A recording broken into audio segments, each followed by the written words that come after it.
Hey everybody, it's Shadowstar and Crystal here for another Arrow review.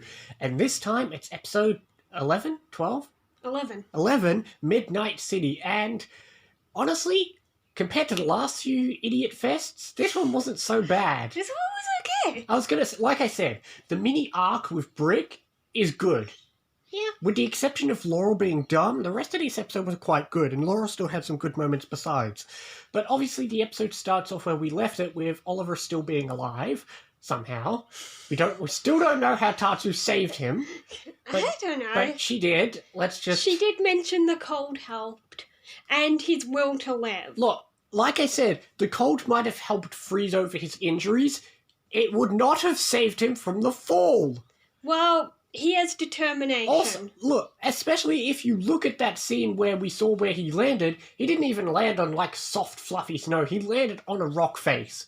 His back should be obliterated. But other than a few bandages and having some trouble walking, he's all good. Yeah.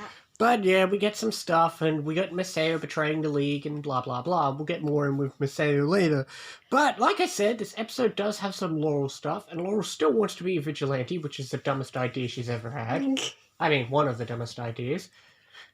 But honestly, look, this episode does have a good scene of proving that she should just stick to being a lawyer. Yeah, she was really good in that scene where she interrogated the guy, and then she said, well, if I just accuse you of something, they'll have to hold you in this place where the other inmates will be mad at you. Exactly. See, Laurel should have just stuck to being a lawyer. But it's season 3, so we've got to have a new theme of Laurel dumb decisions. Season 1 is love triangle. Season 2 is alcoholism. Season 3 is thinking she's actually a good vigilante, which the whole episode shows she is not a good vigilante. Remind me again, people, why do people love Laurel? We'll never know. But outside of Laurel being an idiot and occasionally being a good lawyer, we also have her pretending to be Sarah, and we have the mystery because, because obviously Quentin thinks Sarah's back, but then we're still lying to Quentin. Yeah, I mean, if Quentin could just get that footage from the TV and zoom in enough, he should be able to recognise one of his daughters from the other. But we've already established people can't recognise faces, because there was that part where Laurel didn't know and she was just sitting right next to Sarah chatting with her. Yeah, so we've still got more drama with keeping secrets from Quentin, which, again, that...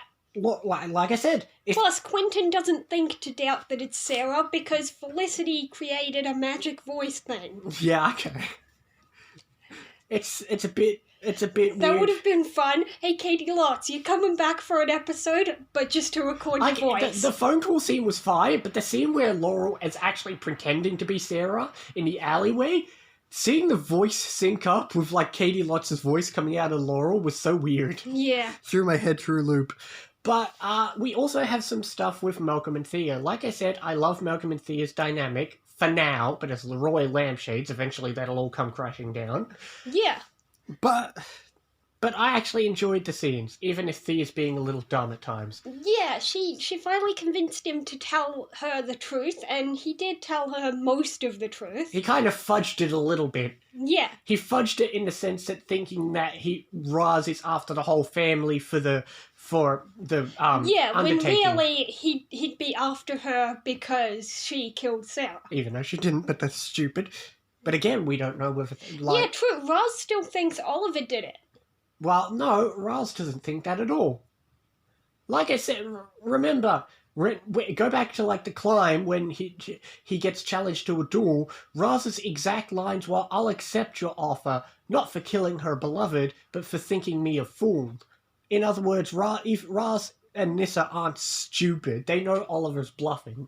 Oh, okay. Yeah. But the bulk of this episode, like last episode, centers around our villain Brick, which, like I said, is actually an enjoyable side villain. Yeah, he's okay. He's quite threatening. He's threatening, and I'd rather have him over Raz any day. Raz, while I've always been fascinated with stuff about the League, Raz himself is some of the most bland, boring character. He has no personality. Yeah, true. Whereas Brick is just an enjoyable villain. And, in this episode, he takes over the Glades, which, it's just par for the course at this point, but... But yeah, Why does everybody want the Glades? it's apparently a shithole, so why do people want it? I don't know. What's their plan here? Once they get all the authority out, what, they're going to turn it into their own country where they're in charge? I don't know. We'll see next episode. And next episode is actually an episode I remember enjoying a lot. Let's hope it's still as good as I remember. I know it has a little bit of the Laurel drama, but that's just par for the course. The rest of it, I remember loving it. But yeah, like we said, we did have speaking of like the brick scene, we do have them rescuing some people with an entertaining scene because there wasn't much drama with the Ray and Felicity stuff, and we got a little bit of comedic scene as It well. was funny with the helicopter bit. It just reminded me of season 1 with Felicity, like Oliver being crappy at lying. And it's silly because Ray's he just accepts anything. I mean, to be fair, she is the vice president of Palmer Tech for some reason. Doesn't give her the authority to take his helicopter. Oh well. He's not using it, she needs it. I don't know. Apparently, I guess he wasn't watching the news footage of the rescue and he realised, hey, that's my helicopter. How'd that get there? But all in all, I suppose that's it except for one little... He doesn't care who uses it so long as she doesn't crash it. That's a good point. Well, she wasn't driving it. Diggle was, somehow. Yeah. That's true. I was thinking they've been in a helicopter before because when they went to the island, but then I realised Diggle wasn't the one driving it back then. No, they had a random guy flying it. Yeah. But yeah, I suppose the only thing left is a cliffhanger with, like I said, we don't care, like you said a few episodes ago, you really think it's stupid that Thea was with this dumb DJ idiot. Yeah, and they continue that little plot thread, and of course, like I said, it'll only get dumber. Yeah, turns out he was just working with the League to, get close to her to find out, okay, is she gonna leave with Malcolm? Nope, she's not leaving.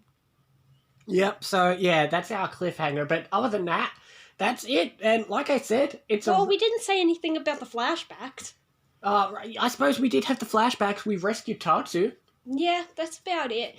And in the present, we're told Masao blames himself for what happened, and we still don't know what that is, but I still agree that he should blame himself, because if the flashback was any indication, he's probably gonna do something dumb just to save his family.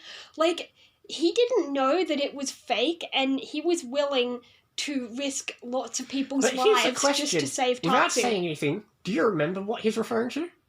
Yeah, I'm pretty sure I know what he blames himself for. Okay, good. We'll worry about that eventually, but yeah, okay, we did have the flashbacks. He saves Tatsu, and that's about it. And we find out he gave a fake file, and yeah, we got Chen Away, which, hey, Chen Away's at least an enjoyable villain, unlike, that's the thing, at least the flashbacks have good villains. Or at least this one does. Chen Away's a good villain. Season 2 had Slade.